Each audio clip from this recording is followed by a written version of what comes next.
ધારી તાલુકાના ગોપાલગ્રામ ખાતે સન્માન સમારંભ કાર્યક્રમ યોજાયો। ગોપાલગ્રામ ખાતે દરબાર સ્મારક ટ્રસ્ટ અને નીલકંઠ મહાદેવ ટ્રસ્ટ દ્વારા વર્ષોથી સંગીત અને ધૂન સાથે જોડાયેલા તમામ વ્યક્તિઓનું સન્માન કરવામાં આવેલ, જેમાં તકે ધારાસભ્ય જેવી કાકડિયા તેમજ ગામના સરપંચ સહિતના સામાજિક આગેવાનો ઉપસ્થિત રહ્યા હતા। ત્યારે ગામના મહિલા મંડળ તેમજ અનેક સંસ્થાઓથી જોડાયેલા આગેવાનો ઉપસ્થિત રહ્યા હતા અને સમગ્ર આયોજન શંભુભાઈ વાળોદરિયા દ્વારા રાખવામાં આવ્યું હતું। રિપોર્ટર પ્રતાપભાઈ વાળા, ધારી।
आज धून मंडल सुंदरकांड भजनिक आ बधाने प्रोत्साहित करवा माटे अपना गामनी अंदर दरबार स्मारक ट्रस्ट जे प्रमुख शंभुभाई खीमाभाई वाटवरिया है एमना विचारोथी एणे आयोजन कर्युं के भाई अमारे आ भजनिक धून मंडल और धार्मिक लोगों सन्मान करवुं छे अने बहु सारो अने सराहनीय आ कार्यक्रम गयो है।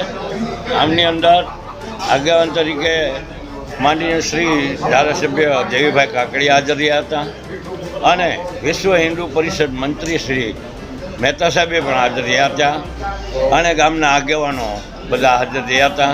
એટલે હું બધાનો આભાર વ્યક્ત કરું છું।